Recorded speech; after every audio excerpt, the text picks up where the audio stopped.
Bom dia, Escola de Profetas. Bom dia. Bom dia para você aí de casa. Que alegria termos você conosco. Seja bem-vindo, seja bem-vinda. Bom dia, Benjamin. Bom dia, professor Cícero. Hoje eu estou feliz que estou com você aqui. Eu até coloquei a mesma roupa que você. Não é bonito? Fica mais bonito com essa camisa, sabia?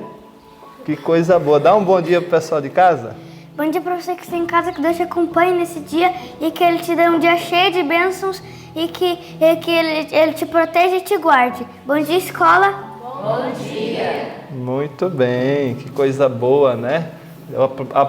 A proteção de Deus é o que precisamos. E vamos pedir a Ele mais ainda? Sim, vamos. Fazendo o quê? Orando. Que bom que você vai orar agora também pelas criancinhas, tá? Devemos começar o dia orando na presença de Deus. Então vamos orar? Santo Deus, eterno Pai, muito obrigado por esse dia, cuide nos abençoe também. Eu te peço a tua proteção, eu te peço a tua bênção especial que o Senhor tem para dar para cada um de nós. E também acompanhe o pessoal de casa que está nos assistindo, que eles possam te entregar o coração e que nós sempre possamos te adorar cada dia, te louvando, orando ao Senhor, cantando e o Senhor possa nos abençoar nesse dia. Em nome de Jesus, amém. Amém. Pois é, Benjamin. Com você aqui comigo, tudo fica mais bem. Teu nome é bem, fica bem. E para ficar melhor, nós vamos cantar o hino 166, Caminhando. Então nós vamos junto caminhando com Jesus.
Isso aí, Benjamin, caminhando com Jesus. E para nós caminharmos mais firme, nós temos que ter o que no coração? A palavra gravada no nosso coração. Então vamos recitar o verso que está em Gálatas 1, do 6 ao 9. Que legal. Você aí de casa também, se prepare aí. Eu acho que você até já decorou também, né?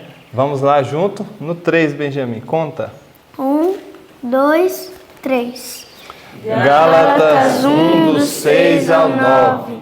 Maravilho-me de que tão depressa passais daquele que vos chamou, graça de Deus, para outro evangelho, o qual não é outro, mas há alguns que vos inquietam e querem transtornar o evangelho de Cristo. Mas, ainda que nós mesmos, ou um anjo do céu, vos anuncie outro evangelho, além do que já vos tenho anunciado, seja anátema. Assim como já vos dissemos, agora de novo também vos digo: se alguém vos anunciar outro evangelho, além do que já recebestes, seja anátema. Gálatas 1, do 6 ao 9. Gálatas 1, do 6 ao 9. Maravilho-me de que, tão depressa, passais daquele que vos chamou da graça de Cristo para outro evangelho, o qual não é outro, mas alguns que vos inquietam e querem transtornar o evangelho de Cristo. Mas, ainda que nós mesmos, ou um anjo do céu, vos anuncie outro evangelho, além do que já vos tenho anunciado, seja anátema. Assim como já vos dissemos, agora de novo também vos digo: se alguém vos anunciar outro evangelho, além do que já recebestes, seja anátema. Gálatas 1, do 6 ao 9. Gálatas 1, do 6 ao 9. Maravilho-me de que tão depressa passais daquele que vos chamou a graça de Cristo para outro evangelho, o qual não é outro, mas alguns que vos inquietam e querem transtornar o evangelho de Cristo. Mas, ainda que nós mesmos, ou um anjo do céu, vos anuncie outro evangelho, além do que já vos tenho anunciado, seja anátema. Assim como já vos dissemos, agora de novo também vos digo: se alguém vos anunciar outro evangelho, além do que já recebestes, seja anátema. Gálatas 1, do 6 ao 9. Amém. Louvado seja Deus. Então nós já temos o evangelho e com esse evangelho nós vamos caminhando para o lar de Jesus, morarmos na eternidade com Ele. Que Amém. Deus te abençoe e um bom estudo. Bom estudo, que Deus te abençoe e te acompanhe. Que bom que agora nós vamos juntos estudar a palavra de Deus. Que bom que você também está aí junto conosco para estudar a palavra do Senhor. E hoje, qual foi o nosso estudo? Cadê? Vocês não sabem? Joel. Pensa só, olha só como a irmã Maria é legal. Nós estudamos um livro completo hoje. Pensa só, lemos todo ele, não foi? Lemos Joel, capítulo 1, capítulo 2 e capítulo 3. E o Desejado de Todas as Nações teve o título hoje, Um Povo Condenado. E o número desse capítulo é o 64, não é isso? Sim. Então, comentando aqui um pouquinho sobre Joel, é interessante nós analisarmos que não se sabe ao certo a época em que Joel viveu, né? Há uma dedução de que ele viveu ali num tempo pós-exílio, né? E se você for buscar o significado do nome de Joel, você vai ver que o significado do nome dele é O Senhor é Deus. Bonito, né? Joel tem um significado bonito. E quando Joel começa a escrever, você vai perceber que ele tem uma preocupação de mostrar que a mensagem dele não veio da sua própria cabeça. Porque no verso 1 ele diz assim, palavra do Senhor. Então de quem vinha a mensagem? De Deus. Ele está dizendo, a mensagem que eu estou dizendo a vocês é uma mensagem que veio do céu. É o Senhor Deus que está mandando a vocês. E Joel, ele está falando de uma dificuldade que estava acontecendo no meio do povo. Qual era essa dificuldade? Olha aí o versinho 4. O versinho 4 diz o seguinte, ó. O que deixou o gafanhoto cortador, comeu o gafanhoto migrador. O que deixou o migrador, comeu o gafanhoto devorador. E o que deixou o devorador, comeu o gafanhoto destruidor. Ao final ficou o quê? Nada, né? Um vai comendo, outro vai... Não ficou nada. O que estava acontecendo é que existia naquela época uma grande crise que estava acontecendo. A realidade é que se houvesse um jornal na época de Joel, talvez a manchete desse jornal seria assim, extra, uma infestação de gafanhotos acaba com tudo, crise econômica à vista, não é isso? E havia ainda uma seca que estava acontecendo. Imagina, extra, Rebeca, a seca está longe de acabar. É justamente esse tipo de mensagem que Joel estava dando ao povo. Havia uma crise econômica, havia fome na terra, havia pranto, choro e dor. E aí a gente pensa assim, poxa, parece com o que a gente está vivendo hoje, né? Uma crise econômica mundial, pessoas perdendo seus empregos, fome, miséria. E quando tudo isso vai acabar? Parece longe de acabar, não é isso? O que Joel vem trazendo nessa mensagem é algo muito importante. Porque o que ele está querendo dizer? Ei, Deus fala através da crise. Deus tem uma mensagem através da crise que está acontecendo. E qual é a mensagem de Deus no meio dessa crise? O próprio Joel é a mensagem. Ei, o Senhor é Deus. A própria vida de Joel é a mensagem. Ei, calma, o Senhor é Deus. Mas existe no meio disso tudo uma ação humana. Qual é a ação humana? Está no verso 13 e no verso 14. Joel chama o povo a uma lamentação. E a lamentação se estende por toda a terra. Porque ele diz aqui no versinho 13 e no versinho 14: Cingi-vos e lamentai-vos, sacerdotes, gemei, ministros do altar, entrai e passai a noite vestidos de saco, ministros do meu Deus, porque a oferta de alimentos e a libação foram cortadas da casa do vosso Deus. Santificai em jejum, convocai uma assembleia solene, congregai os anciãos e todos os moradores desta terra na casa do Senhor, vosso Deus, e clamai ao Senhor. Deus está dizendo que em tempo de crise, em tempo de dificuldade, é aí que o povo dele tem que clamar. É aí que o povo dele tem que se santificar. É aí que o povo dele tem que buscar a sua face. E sabe, quando Joel fala dessa mensagem, ele aplica essa mensagem ao dia do Senhor. Você vai ver no capítulo 2, que ele fala assim: ei, toque a trombeta aí em Sião, em alta voz, porque o dia do Senhor vem e já está próximo. E quando ele descreve o dia do Senhor, como é que ele descreve? Ei, o dia do Senhor é um dia escuro. É um dia de densas trevas, dia de negridão. É um dia muito difícil. Se você acha que a pandemia está difícil, você não sabe o que está aguardando nós. Os dias se tornarão mais e mais difíceis. Ficará cada vez mais complicado de viver nessa terra. E quando Joel vai falar do dia do Senhor, ele fala que é um dia escuro, é um dia de trevas, um dia de negridão, é um dia muito dificultoso. Só que tem um detalhe. Ele diz que desse dia tão difícil, desse dia tão negro, surge um povo que é diferente.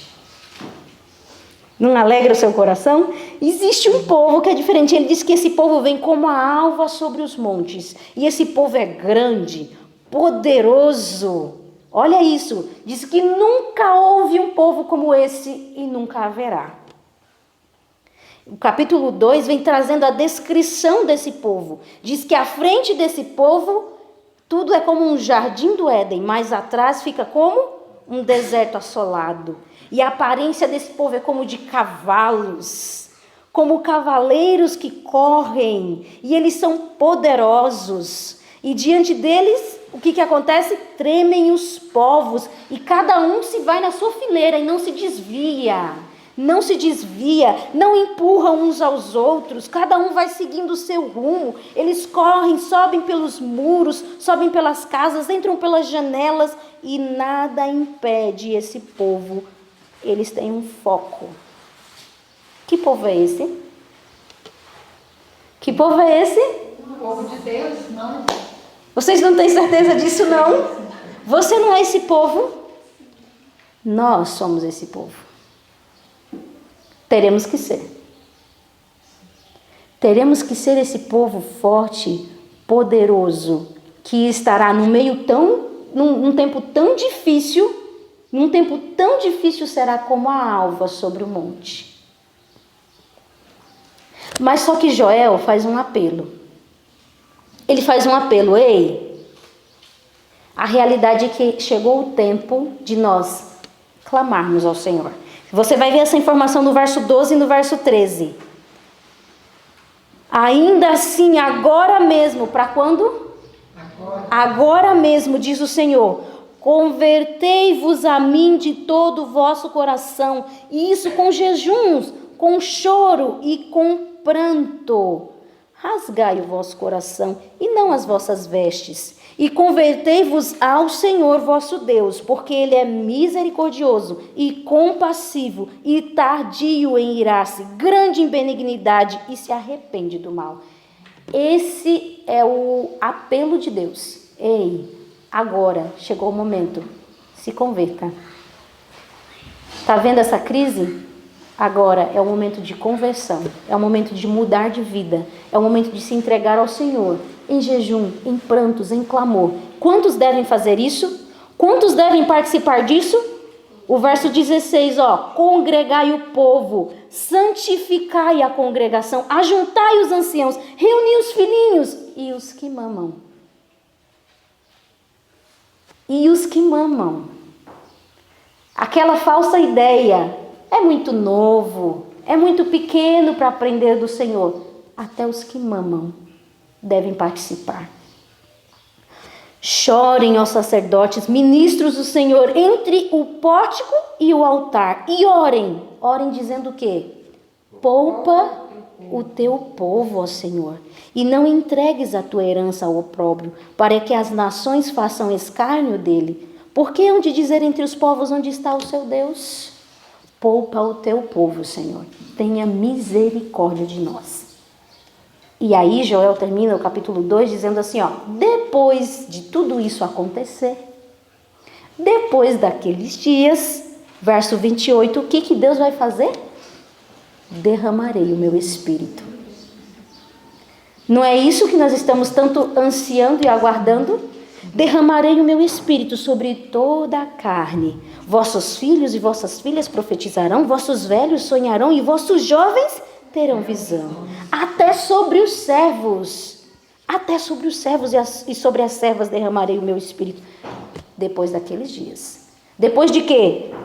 Conversão, jejum, pranto, clamor, busca do Senhor.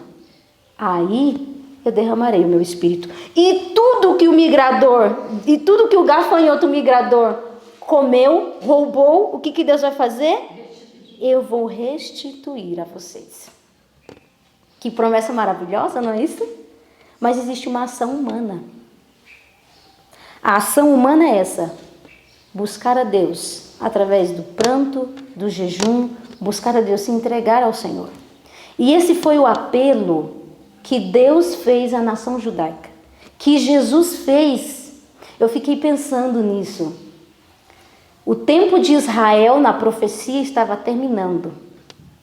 E nos últimos segundos de graça, Deus envia o seu próprio filho para apelar ao coração daquela nação.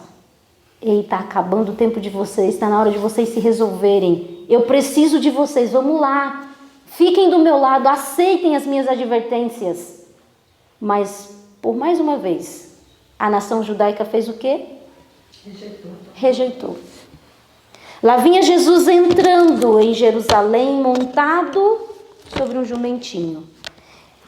E o livro hoje trouxe uma informação muito interessante. Diz que isso era um perfeito símbolo da volta de Jesus. Que legal isso, né? Um imperfeito símbolo da volta de Cristo. E lá estavam os sacerdotes, os fariseus angustiados, porque eles pensaram, pronto, agora Jesus vai se instituir como rei, estamos fritos, porque todo o povo está a favor dele, e agora ele mesmo não repreende o povo. O que eles fizeram? Foram até os soldados romanos que haviam naquele local. E disseram, ei, olha, está acontecendo uma rebelião, e nós vamos dizer para você quem é o chefe, é Jesus. Vocês têm que ir lá resolver isso. E lá vão os soldados. E quando eles chegam lá, o que eles encontram? A calmaria no rosto de Jesus. Uma voz calma, sereno. Havia no rosto de Jesus amor, benevolência e serena dignidade. Eles olharam para aquele rosto e qual foi o desejo dos soldados? Nada de prender. Eles queriam se inclinar e prestar homenagem ao Senhor. Imagina isso, que grande era estar na presença de Jesus, né? Deveria ser muito poderoso. E aí eles voltam para os sacerdotes. Vocês são os culpados de fazer isso tudo. É vocês que estão organizando essa rebelião. O feitiço volta contra o feiticeiro, não é isso? E Jesus entra naquele templo. E no coração de Jesus há uma dor indescritível. A angústia do coração de um Deus que tenta salvar o condenado.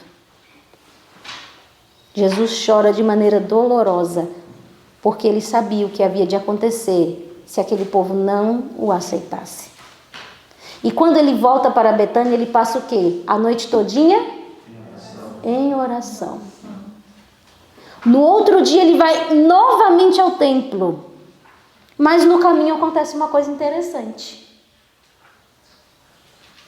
Ele vai andando e Jesus sente fome, Rebeca. Aí ele vê uma figueira bem bonita, cheia de folhas. E ele pensou, opa, se essa figueira está cheia de folhas, então é porque há fruto nela. Porque os frutos da figueira surgem primeiro do que as folhas. Então ele olhou assim e disse, nossa, que folhagem linda, deve ter frutos maravilhosos nessa figueira. Vou lá comer um figo. Quando ele olha e procura e não acha nenhum fruto. E aí? O que Jesus diz mesmo? Qual é a frase dele? Vocês não sabem qual é a frase de Jesus?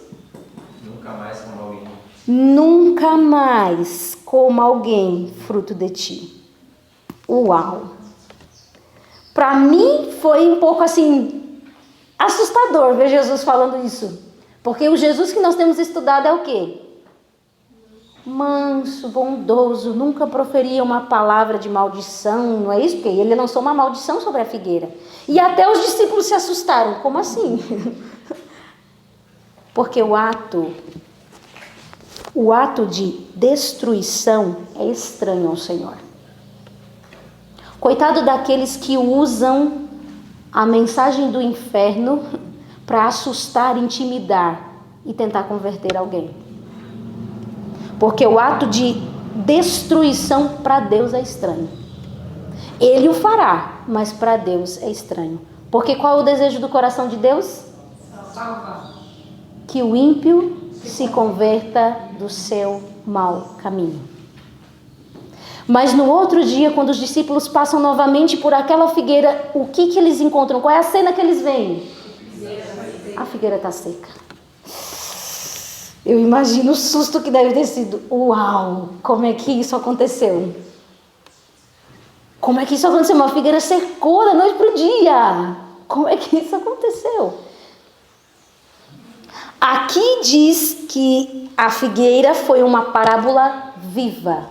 O que Jesus estava querendo ensinar nesse ato? Ele não amaldiçoou uma figueira simplesmente porque ela não tinha fruto para dar para ele comer. Ele tinha uma lição a dar nesse tipo de ação. Qual era a lição que Jesus tinha para ensinar? Quem representava essa figueira? O povo de Israel. Aquela figueira representava a nação judaica porque na sua aparência eles tinham o quê? Parecia um povo, tinha recebido tantos privilégios, tantas bênçãos do céu, tinha tudo para ter frutos. Mas a sua aparência era enganosa, não tinha nada. E na lição dessa parábola viva, Jesus estava mostrando o pecado e o castigo da nação judaica. Ei, vocês foram tão abençoados, vocês foram tão privilegiados, eu estabeleci vocês como o maior povo da terra. Mas quando eu vim buscar fruto de ti, não havia fruto. A aparência de vocês era enganosa. Os privilégios de que se jactanciavam só lhes acrescentavam a culpa. Eu não sei vocês leram esse capítulo com dor no coração? Mas não foi dor só pela nação judaica que perdeu a oportunidade. Foi dor porque esse tipo de situação se aplica a nós também. Aqui diz, no parágrafo que começa, a advertência é para todos os tempos. Inclui a mim e você? O ato de Cristo em amaldiçoar a árvore que seu próprio poder criara, fica como aviso para todas as igrejas. Eu achei isso fantástico. Todas as igrejas e todos os cristãos. Meu irmão, se você é batista, presbiteriano, se você que está aqui assistindo o nosso canal, essa advertência da figueira é para todas as igrejas e todos aqueles que se professam cristãos, que assumem o nome de Cristo. Ninguém pode viver a lei divina sem servir aos outros, mas há muitos que não vivem segundo a misericordiosa, abnegada vida de Cristo. Alguns que se julgam excelentes cristãos não compreendem o que significa o serviço para Deus. Seus planos e cogitações têm por fim agradar a si mesmos. Agem sempre com referência a si próprios. O tempo só é de valor para eles quando podem ajuntar para si mesmos. Em todos os negócios da vida, é esse o seu objetivo. Trabalho não para os outros, mas para si mesmos. Deus os criou para viverem num mundo onde deve ser executado o serviço altruísta. Era seu desígnio que ajudassem a seus semelhantes por todos os modos possíveis. Mas é tão grande o eu que não podem ver nenhuma outra coisa. Não se põem em contato com a humanidade. Os que assim vivem para si são como a figueira, toda presunção, mas sem frutos. Observam as formas de culto, mas sem arrependimento de fé. Sem arrependimento, nem fé. Em profissão, honram a lei divina, mas faltam na obediência. Dizem, mas não fazem. Na sentença proferida contra a figueira, demonstra Cristo quão aborrecível é aos seus olhos essa vã pretensão. Diz ele que o pecador declarado é menos culpado do que o que professa servir a Deus, mas não produz fruto para a sua glória. É muito forte, sim. E sabe o que eu fico, às vezes, irmã Maria, orando, pedindo a Deus? Senhor, que teu Espírito Santo me faça entender a profundidade disso daqui. Porque às vezes a gente lê e a gente não entende o quanto isso é sério diante do céu. O quanto às vezes nós só temos a capa. Eu não sei, às vezes a gente age como a figueira mesmo, como a figueira estéril. Temos tudo para dar certo, mas só produzimos folhas e não há fruto em nós. Temos tudo para dar certo, mas nosso caráter se difere tanto do de Cristo. Nos professamos ser cristãos, mas de Cristo estamos tão longe, tão vazios e destituídos daquilo que Jesus era tão cheio. E essa era a situação da nação judaica. E a angústia de Jesus, o choro de agonia de Cristo, é porque Jesus só podia chorar mesmo. Ele não podia livrar a nação judaica daquilo que eles mesmos estavam escolhendo. Eles estavam fazendo aquela escolha e Jesus não podia os livrar da consequência da escolha deles. A realidade é, o o que está escrito aqui no parágrafo do Alto do Olivete.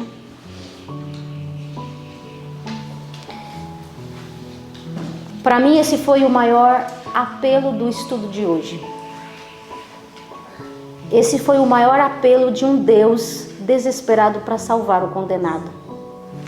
E aqui ele diz assim, do Alto do Olivete, Cristo contemplou o mundo em todos os seus séculos. E suas palavras são aplicáveis a toda a alma que desdenha as súplicas da divina misericórdia. Desdenhador de seu amor, ele hoje se dirige a ti. És tu mesmo que deves conhecer as coisas que pertencem à tua paz. Cristo está vertendo amargas lágrimas por ti, que não tem lágrimas para verter por ti mesmo. Já se manifesta em ti aquela fatal dureza de coração que destruiu os fariseus. Em toda a prova da graça divina, todo raio de divina luz, ou está abrandando ou subjugando a alma, ou confirmando-a em sua desesperada impenitência. Todos os apelos de Deus, tudo que você já ouviu, tudo que o Espírito Santo já falou ao seu coração, ou você está sendo abrandado, ou você está sendo confirmado para a sua própria destruição. E quão sério é ler um texto desse? Quão solene é decidir? Joel capítulo 3, no verso 14, diz assim: multidões, multidões no vale da decisão, porque o dia do Senhor está perto, no vale da decisão. O apelo de Joel é agora. O apelo de Deus ao meu coração é dizer, Joana, é agora. Temos que parar de ser a figueira estéril. Temos que implorar a Deus que em nome de Jesus Ele produza em nós os seus frutos. Ele produza em nós o seu caráter e o vale da decisão não faça parte da nossa história, não faça parte da nossa vida. Que o Senhor Deus trabalhe essa informação na sua cabeça no dia de hoje. Chegou o momento de decidirmos, de nos convertermos, de buscarmos ao Senhor de todo o nosso coração e nos rendermos à obra a qual o Espírito Santo tem para fazer em nossa vida. Vamos pedir isso ao Senhor? Reconhecendo a nossa condição, reconhecendo a nossa necessidade de Ti, Senhor. A realidade é que somente pelo Teu Espírito Santo nós podemos atender a esse apelo, a esse convite que o Senhor faz a nós. O Senhor tem nos chamado a produzir realmente frutos de verdadeiro arrependimento. Frutos, Senhor Deus, que sejam semelhantes àquilo que havia no caráter de Jesus. E nós imploramos que a obra do Espírito Santo possa acontecer em nossa vida, Senhor. Não nos permita, Pai, perdermos a oportunidade que o céu tem nos dado. Estamos vivendo em tempo de graça, Senhor, mas essa graça logo, logo acabará. Não nos permita perder essa graça, Senhor.